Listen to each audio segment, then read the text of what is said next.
Good afternoon everyone. आपकी गणित की ऑनलाइन कक्षा में आपका स्वागत है। आज हम आपको बोर्ड एग्जाम पेपर 2023 में आए हुए प्रश्नों के हल करवाएंगे। लॉन्ग क्वेश्चन और जो शॉर्ट क्वेश्चन होते हैं 4 मार्क्स के, उनको हल करवाएंगे। ठीक है, तो सीधे आ जाते हैं क्वेश्चन। जो 4 मार्क्स के क्वेश्चन आते हैं बोर्ड एग्जाम में, उस पर जो 2023 के बोर्ड एग्जाम में आया था। तो ये है फर्स्ट क्वेश्चन नंबर 2 का बी पार्ट। बी पार्ट है, एक सीधा राजमार्ग एक मीनार के पार तक जाता है। मीनार के शिखर पर खड़ा एक आदमी एक कार को 30 डिग्री के अवनमन कोण पर देखता है, जो कि मीनार के पार की ओर एक समान चाल से जाती है। 6 सेकंड बाद कार का अवनमन कोण 60 डिग्री का हो गया। इस बिंदु से मीनार के पार तक पहुंचने में कार द्वारा लिया गया समय ज्ञात कीजिए।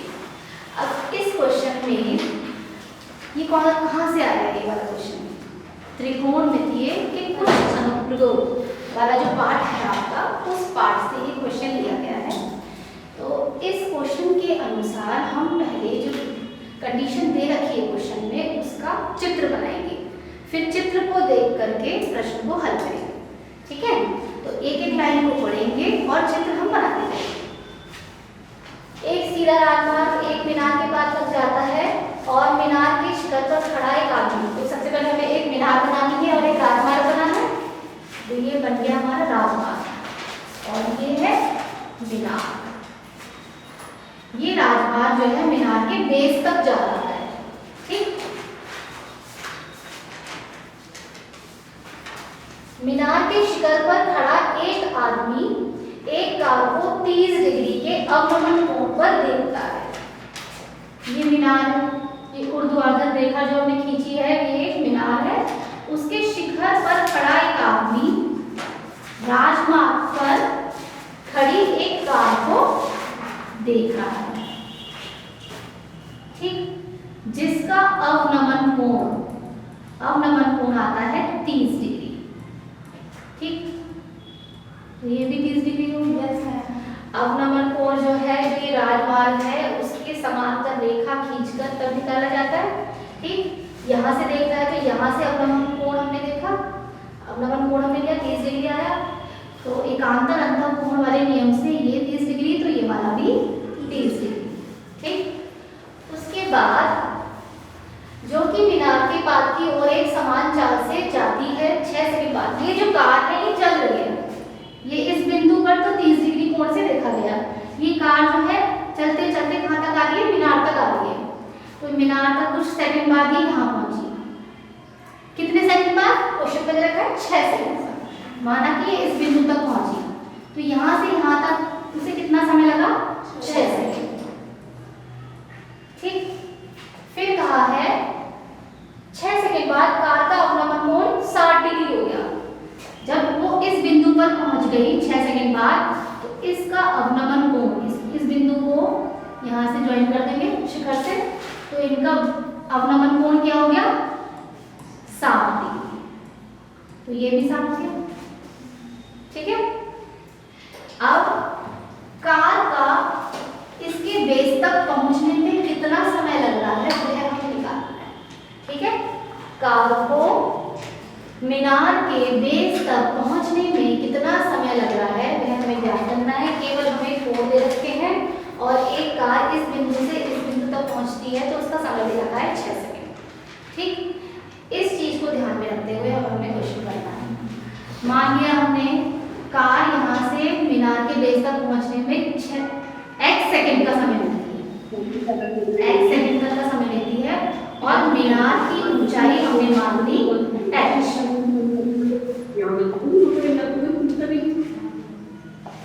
मीनार की ऊंचाई क्या मान ली हमने? h। अब इन बिंदुओं को हम कुछ ना कुछ मान लेंगे, B, C, A और ये D।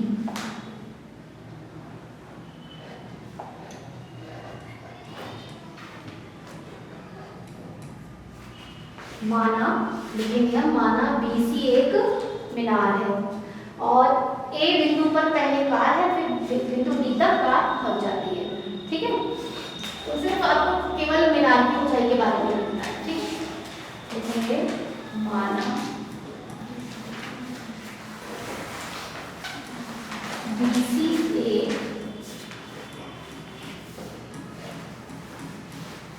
मीनार है,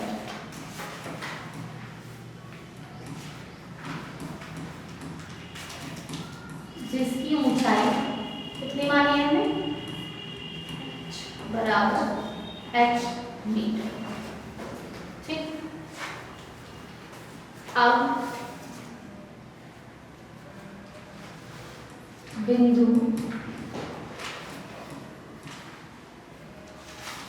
A से B तक पहुंचने में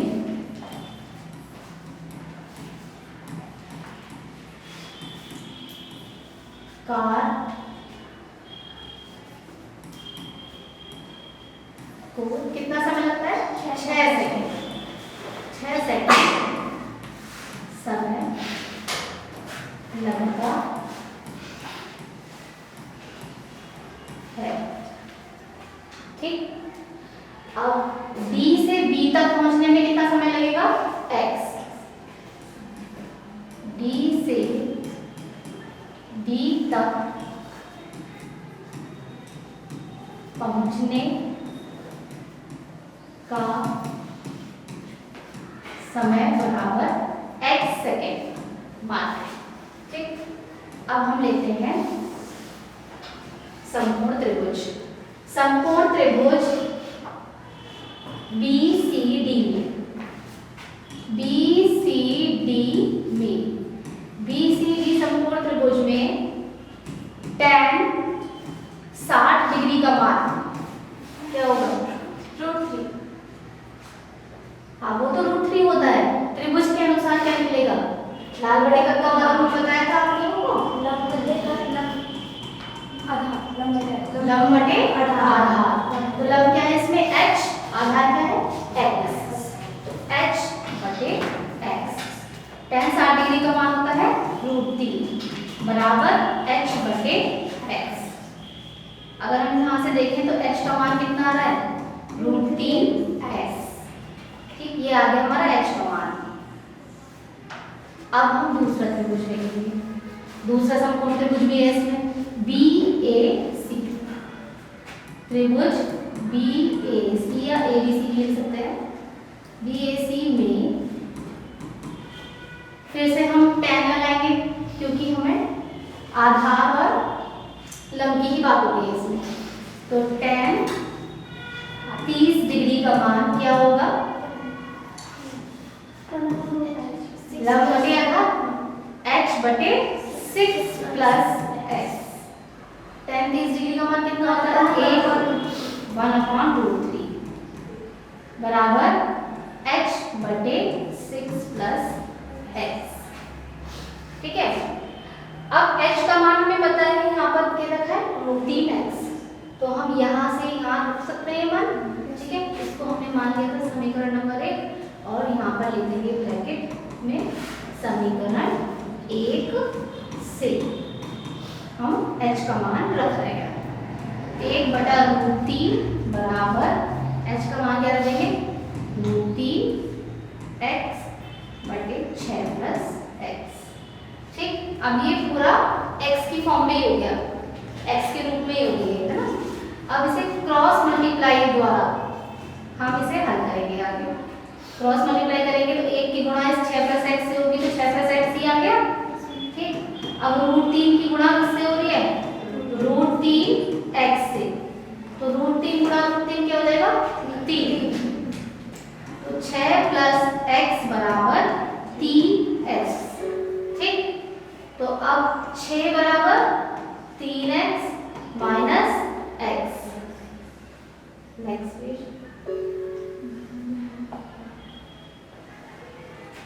6 बराबर 2x आ गया। अब x का मान हमें चाहिए, तो 6/2, x का मान कितना आ गया आपका 3 सेकंड 3 सेकंड 5।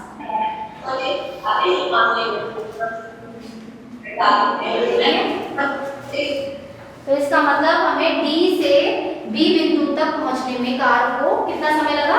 3 सेकंड। यही आंसर है। और ये बोर्ड एग्जाम के 2023 के पेपर में 4 नंबर का क्वेश्चन आया है। हो सकता है कि अगर इस बार ये एग्जाम में आता है तो 6 नंबर वाले क्वेश्चन में है, ठीक है, क्वेश्चन में भी आ सकता है। क्लियर? तो और इस तरीके के भी आ सकते हैं, जरूरी नहीं ये है। तो आप इस तरीके से प्रैक्टिस कर लीजिएगा। नेक्स्ट क्वेश्चन पे आते हैं।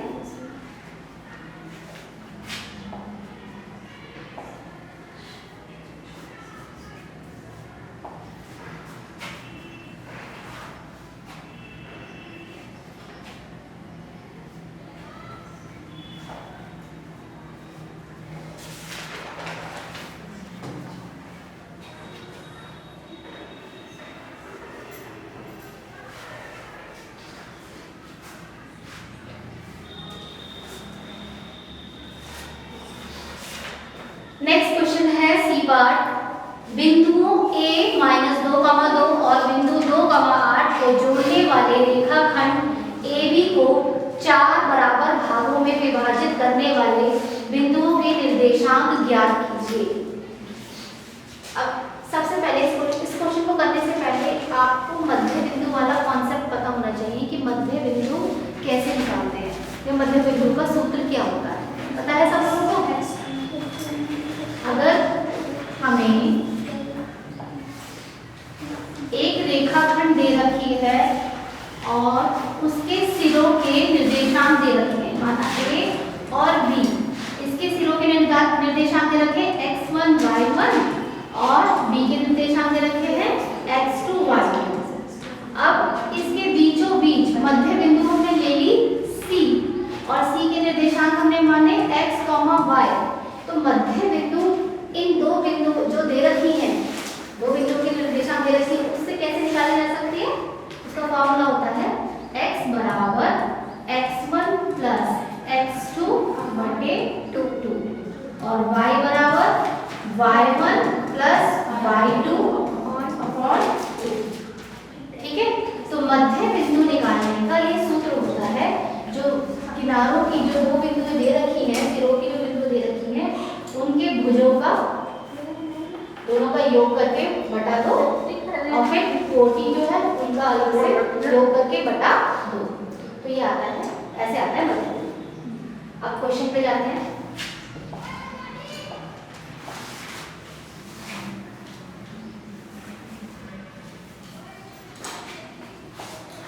क्वेश्चन में क्या रखा है? बिंदु A -2,2 और बिंदु B 2,8 को जोड़ने वाला रेखाखंड AB।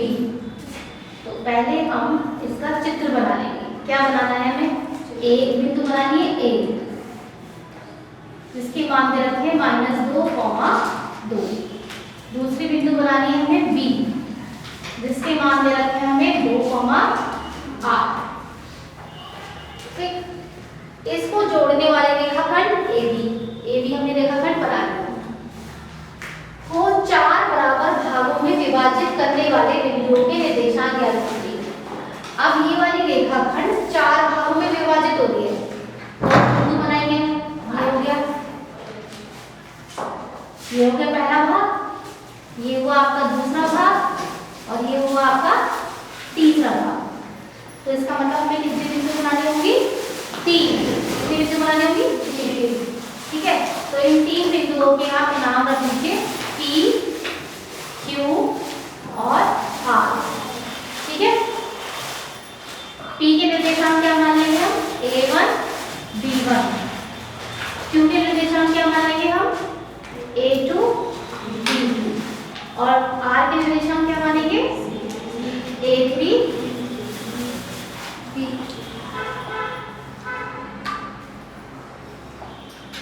A3, B3। ठीक है? अब हमें ये A1 B1 A2 B2 और A3 B3 निकालना है, इनके निर्देशांक निकालना है। तो अब इसको तो हम दर्शा देंगे x1 y1 से और इसको दर्शा देंगे x2 y2 से। ठीक, अब आपको ये क्वेश्चन में दे रखा है कि ये जो है बराबर बराबर भाग है, ए बी बराबर पी क्यू है, पी क्यू क्यू आर और आर बी, ये चारों भाग जो है बराबर है। मान लीजिए ये भाग आपका x है पूरा, तो ये भी x, ये भी x और ये भी x, ये चारों ही x है। अब अगर हम Q बिंदु देखें, Q बिंदु से इधर डिस्टेंस देखें तो ये x और x 2x हो गया, Q बिंदु से इधर डिस्टेंस देखें तो ये x और x ये भी 2x हो गया, तो Q बिंदु एक मध्य बिंदु हो गई किसकी, A और B की। ठीक है, तो आप क्वेश्चन लिखेंगे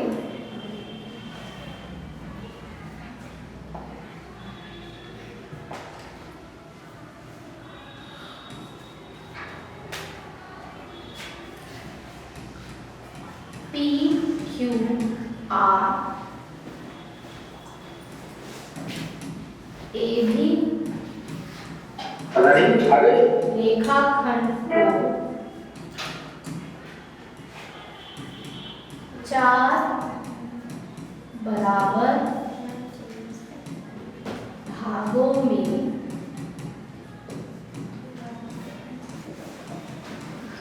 बांटते हैं। ठीक है, अब अतः Q मध्य बिंदु है AB का। ठीक है,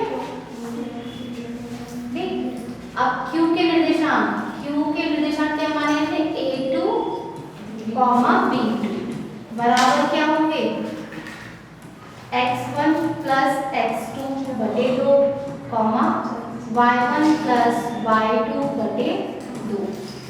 ठीक है,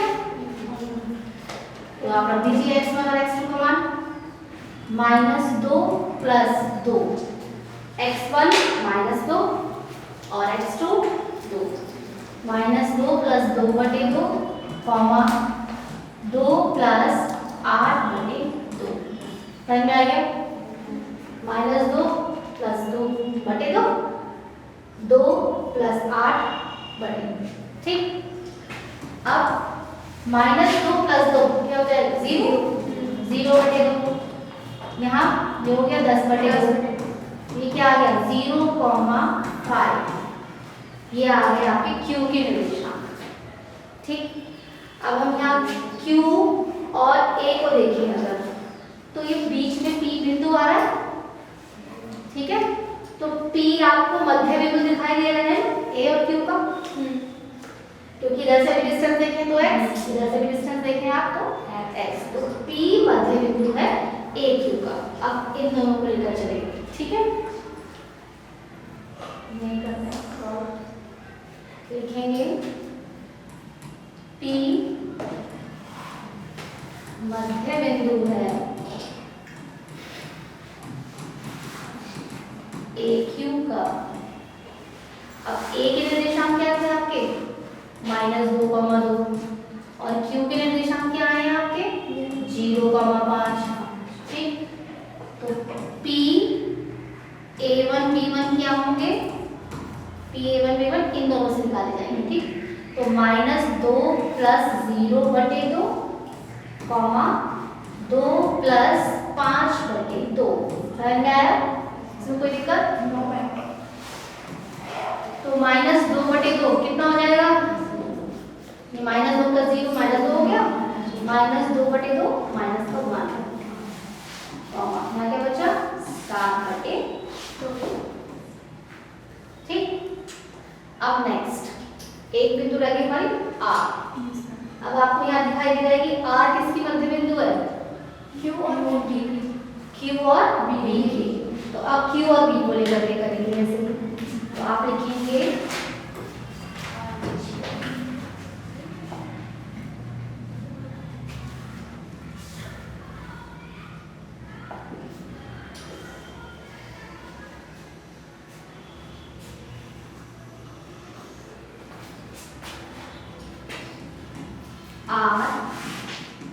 मध्य बिंदु है और किसका मध्य बिंदु है? Q और B, Q और B का। Q का मान क्या है यहाँ पर? Q का मान है वाला 0,5 और B का मान क्या दे रखा है? 2,8। अब इन दोनों का आप मध्य बिंदु निकाल लीजिए। इन दोनों का मध्य बिंदु है R, जो कि हम दर्शा रहे हैं A3, B3 से। 0 + 2/2, 5 + 8/2, ठीक। 0 + 2 2 हो गया, 2/2 1, 5 + 8 13/2। तो आपकी ये 3 बिंदुएं निकल करके आ गई। एक आई है 0,5, एक आई है -1,7/2 और एक आई है 1,13/2। तो आप इसे बाद में लास्ट में तीनों को एक साथ लिखकर बॉक्स बना देंगे, ठीक है। यहाँ लिख रहे हैं P है आपका A1 B1, P का मान क्या है? -1,7/2, ठीक। Q है आपका A2 B2, Q का मान क्या है? 0,5।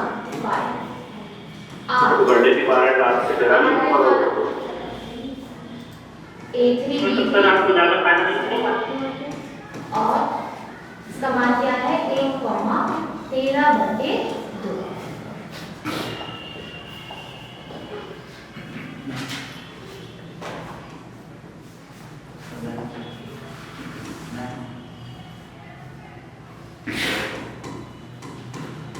ठीक है।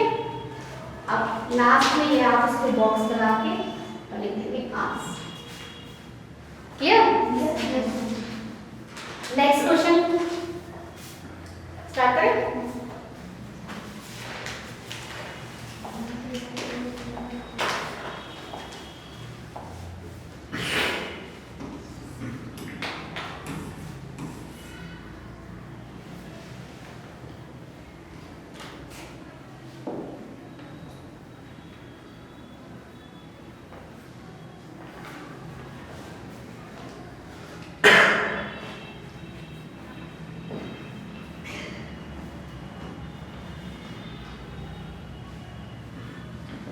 नेक्स्ट क्वेश्चन है डी।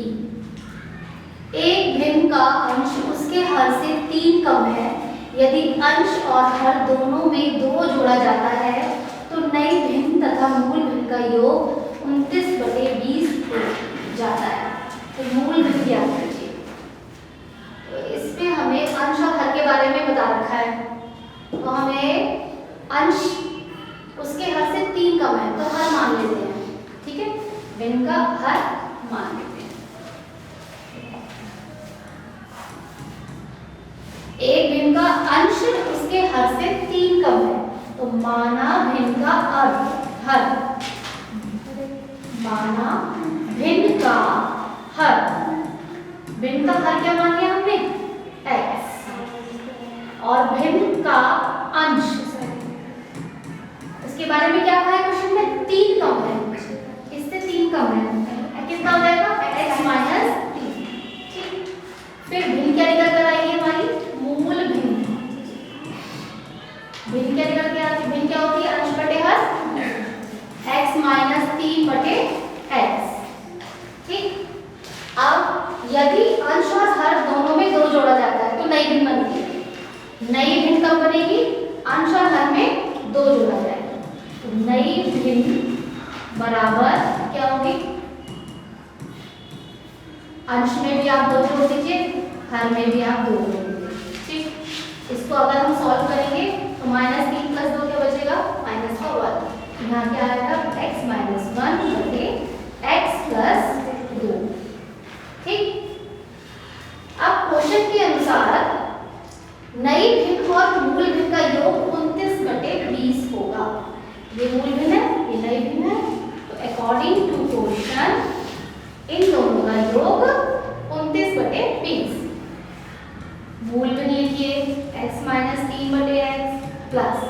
नई वैल्यू लिखिए x माइनस 1 बटे x प्लस 2, इन दोनों का योग क्या लिख दीजिए 29 बटे 20।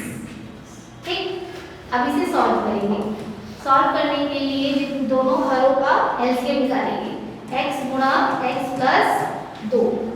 ठीक है, और फिर क्रॉस मल्टीप्लाई विधि से इसे सॉल्व करेंगे। x माइनस 3 गुणा x प्लस 2 बराबर प्लस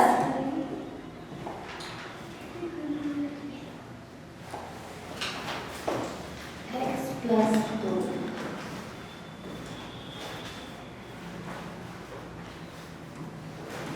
प्लस x गुणा x माइनस 1 बराबर 29 बटे 20।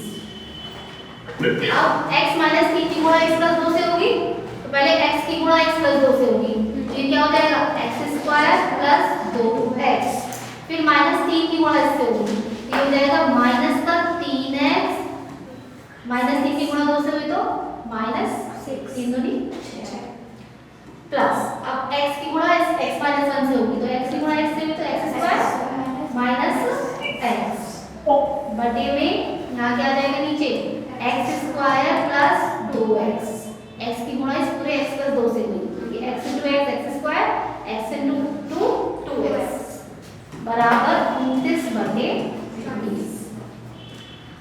अब हम एक जैसे पदों को जोड़ लेंगे या घटा लेंगे, जैसा दे रखा होगा x स्क्वायर और x स्क्वायर मिला के क्या हो जाएगा 2x square, 2x minus 3x और माइनस का x, कितना बचा 2 माइनस 3x, कितना बचेगा माइनस का 1x, माइनस का 1x और माइनस का x कितने में मिला करके minus 2x, minus 2x minus 6 बटे में x square plus 2x equal to 29/20।